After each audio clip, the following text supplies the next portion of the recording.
Good morning guys, আমার আরও একটা নতুন ব্লগে তোমাদের জানাই অনেক অনেক ভালোবাসা। তো আজকে দেখো রবিবার, আর রবিবার এখন হচ্ছে গিয়ে সকালবেলা, এখন বোঝা 9টা বাজে। আর আমি উঠেছি সেই ভোর 5টার সময়। আমার ঘর দরজা পরিষ্কার করেছি একবার করে, চান টান করে, সাবান টাবান সব কাছাকাছি হয়ে গেছে, দিয়ে জামা কাপড় ধুয়ে চান করে পুজো দেওয়া হয়ে গেছে।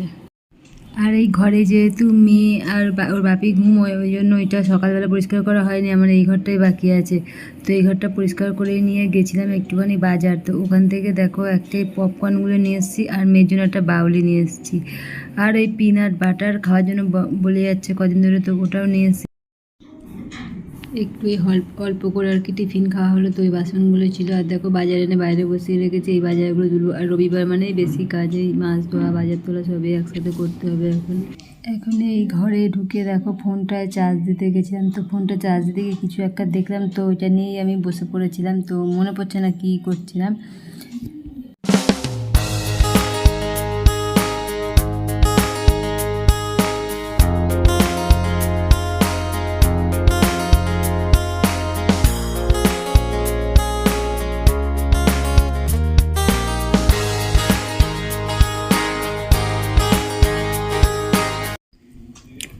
তো এখন এই ফ্রিজ থেকে সব সবজির ব্যাগগুলো বার করে নেবো। বার করে নিয়ে ওগুলোর মধ্যে সব সবজিগুলো সব ঠিকঠাক করে গুছিয়ে রেখে দেবো। সারা সপ্তাহে এই সবজি দিয়ে চলবে। যদিও কেউ সবজি খেতে চায় না, আমি আর শাশুড়ি লাস্টে খাই পরে পরে।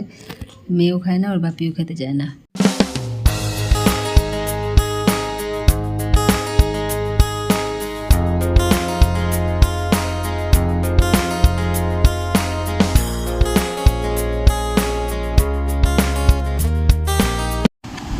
আর এগুলো হচ্ছে গিয়ে কুদুলি। তো এগুলো ডিম দিয়ে ভাজা করব। তো আমি তো খাই না, তো বর খুব ভালোবাসে এটা রুটি দিয়ে খেতে, তো ওর জন্যই বানাবো একদিন রাত্রেবেলা রুটির সাথে। মেয়ে গেছিল বাপির সাথে বাজারে, তো এখন এলো, এসে হাঁপিয়ে গেছে। এসেই বলছে মা আমাকে গ্লুকন্ডি জল দাও। তো ওকে একটু এই শাক কাটতে কাটতে উঠে একটুখানি গ্লুকন্ডি জলটা বানিয়ে দিলাম। তো ওকে তো জলটা দিয়ে দিয়েছি, এখন এই শাকটাকে কুচিয়ে নেবো। দেখো শাকটা কাটাও হয়ে গেছে, দিয়ে অনেককে শাক ছিল, তো বেছে কুটে এইটুখানি বেরোলো, এইটাই রেখে দেবো, কালকে এটা সকালে হয়ে যাবে আমাদের। আর এই যা নোংরাগুলো সব ফেলে দেবো। কুমড়োটা কিন্তু এরকম করে কাগজের মধ্যে পেঁচিয়ে রাখলে অনেকটাই ভালো থাকে, মানে নর্মাল রাখলে তাড়াতাড়ি নষ্ট হয়ে যায়, কিন্তু কাগজে দেখি 2 দিন হলেও বেশি ভালো থাকে। তাই কুমড়ো আমরা যখনই নিয়ে আসি এরকম করে কাগজে করে মুড়িয়ে তারপরে ফ্রিজের মধ্যে রেখে দিই।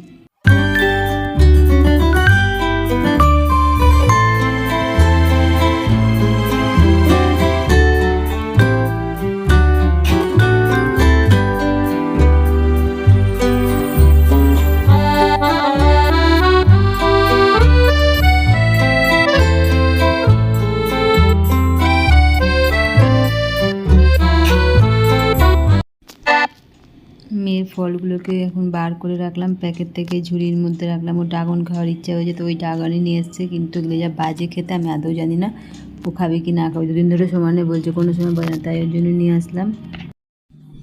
আর এখন কিন্তু সন্ধেবেলা হয়ে গেছে, তো আমি চা করে নিয়ে এসছি।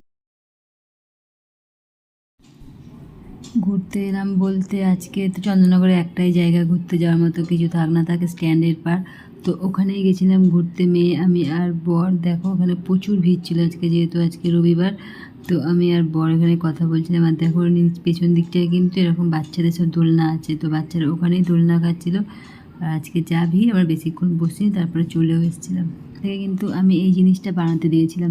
তো এটাকেই আজকে ফেরার পথে ফোন করেছিল, বললো হয়ে গেছে, তো এটা নিয়ে চলে আসলাম। কেমন লাগলো আর কমেন্ট করে জানিও।